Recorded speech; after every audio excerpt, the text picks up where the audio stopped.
જો તમે social media influencer છો, તમે સોશિયલ મીડિયામાં ખૂબ પહોંચતા છો, તમને ખૂબ બધા લોકો ફોલો કરે છે, તો પછી ભારતીય જનતા પાર્ટીની અંદર તમને ટિકિટ મળી શકે છે, અને એ પણ બીજા કોઈની ટિકિટ કાપીને. આ વાત અમે કેમ કરી રહ્યા છીએ તેમની આજે વિગતે ચર્ચા કરીએ. નમસ્કાર, આપ જોઈ રહ્યા છો નિર્ભય ન્યૂઝ અને હું છું આપની સાથે રિદ્ધિ. ભારતીય જનતા પાર્ટી હવે ધીમે ધીમે પોતાના ઉમેદવારોની જે યાદી છે જાહેર કરી રહી છે, પરંતુ અંદર ખાને ક્યાંક કકડાટ પણ એટલો જ જોવા મળી રહ્યો છે.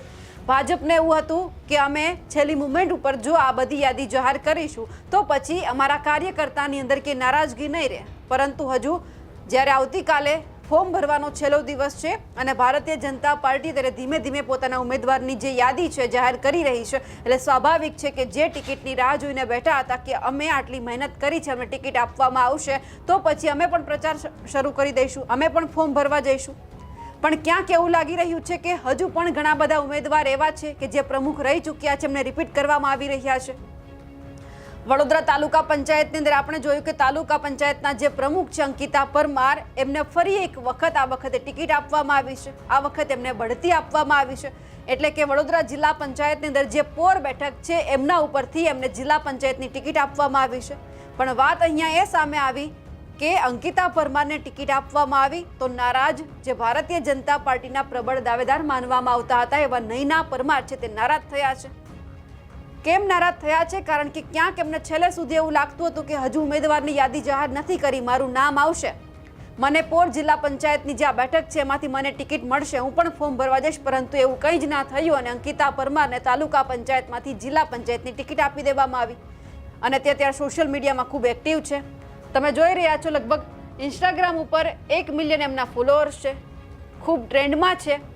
લખ્યું પણ છે કે ફોર્મર પ્રેસિડેન્ટ વડોદરા તાલુકા પંચાયત, આ વખતે એમને પોર જિલ્લા પંચાયતની બેઠક ઉપરથી ટિકિટ આપવામાં આવી છે.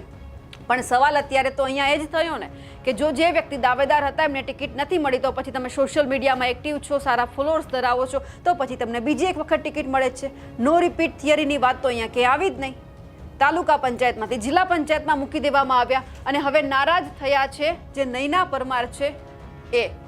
આ બેન નારાજ થયા છે અને એમના જે પતિ છે રાજેશ પરમાર, એમના દ્વારા સોશિયલ મીડિયા ઉપર એક પોસ્ટ મૂકવામાં આવી છે અને ભાજપની સામે બળવો કરવામાં આવ્યો છે. અને જે ફેસબુકની અંદર જે લખાણ લખવામાં આવ્યું છે, રાજેશ પરમાર જે નૈના પરમાર છે તેમના પતિ છે, લખ્યું છે જનતાની તાકાત સાચો વિકાસ. તારીખ 11 એપ્રિલના રોજ પોર જિલ્લા પંચાયત સીટ માટે અપક્ષ ઉમેદવાર શ્રીમતી નૈનાબેન પરમાર ચૂંટણીનું ફોર્મ ભરવા માટે જઈ રહ્યા છે. આ લડત કોઈ પક્ષ માટે નથી, આ લડત છે જનતાના હક, વિકાસ અને ન્યાય માટે. ગામના દરેક પ્રશ્નને અવાજ આપવાનો સંકલ્પ સાથે આપ સૌને હાર્દિક આમંત્રણ છે.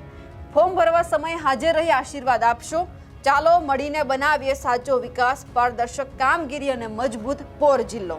તારીખ 11 એપ્રિલ 2026, આપની હાજરી અમારું બળ. પણ હવે સવાલ એ થઈ રહ્યો છે કે જો નૈના પરમાર જ સાચો વિકાસ કરવાના હોય આ બેઠક ઉપરથી, તો પછી ભારતીય જનતા પાર્ટી અંકિતા પરમારને ટિકિટ કેમ આપી? અહીંયા પોતાના ખિસ્સા ભરવાની વાત છે કે પછી ખરેખર લોકોનો વિકાસ કરવાની વાત છે?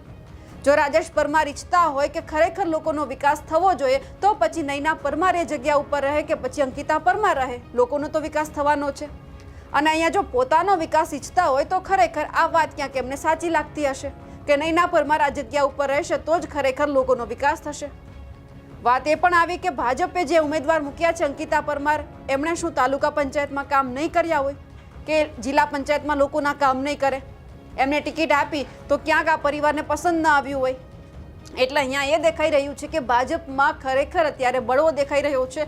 આ એક બેઠક એવી નથી આવી તો હજુ ઘણી બેઠક આવશે, કારણ કે આવતીકાલે ફોર્મ ભરવાનો છેલ્લો દિવસ છે. હજુ આજે રાત સુધી જ્યારે ઉમેદવારોનું લિસ્ટ આવશે એટલા માટે ઘણા બધા જે વર્ષોથી મહેનત કરતા હશે, જેમણે ભાજપ માટે પરસેવો પાડ્યો છે, એ ઈચ્છતા હશે કે અમને ટિકિટ મળશે, ને જો નહીં મળે તો પછી ક્યાંક અંદર ખાને ડખા પણ સામે આવશે. એ ડખા આવતીકાલે આપણને નહીં દેખાય, પરંતુ 26 તારીખે ચૂંટણી હશે અને એ પછી જ્યારે મતગણતરી હશે, મતદાનનું રિઝલ્ટ આવશે ચૂંટણીનું, ત્યારે ખબર પડશે કે ખરેખર અહીંયા ભાજપના કેટલા કાર્યકર્તા એવા છે કે જેમણે મહેનત કરી છે રાત દિવસ. આમ તો ભાજપ માટે મહેનત કરતા હોય, પણ ખરેખર ચૂંટણી માટે જો મહેનત કરી હશે તો પછી ભાજપને 28 તારીખે પરિણામ દેખાશે. નહીતર પછી જ્યાં ધીમે ધીમે એક જગ્યા પરથી ડખો સામે આવ્યો, અનેક જગ્યા પરથી ડખો આવશે. સોશિયલ મીડિયામાં બતાવવામાં નહીં આવે, ક્યાંય એવો ભાજપની સામે રહીને પ્રચાર કરવામાં નહીં આવે, પરંતુ અંદર ખાને જઈ અને એવું કહેવામાં આવશે કે ભાજપે આપણને ટિકિટ નથી આપી તો આપણે ભાજપને મત નથી આપવાના, તમે બધા મારા બીજા નાના નાના કાર્યકર્તાઓ છો, આપણી પાસે બીજા ઘણા બધા પક્ષ છે.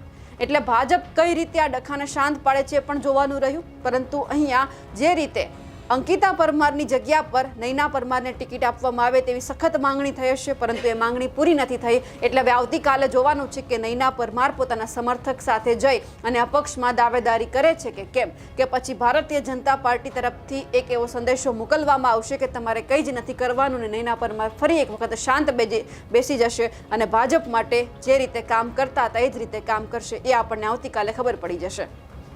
અમારા અહેવાલને લઈને આપનું શું માનવું છે અને જે અત્યારે અહીંયાથી ક્યાંક ડખો સામે આવ્યો છે તેમને લઈ આપ શું માનો છો, કમેન્ટ કરીને ચોક્કસથી જણાવજો. સાથે જ અમારી નિર્ભય ન્યૂઝ ચેનલને લાઇક, શેર અને સબસ્ક્રાઇબ કરવાનું ભૂલશો નહીં. નમસ્કાર.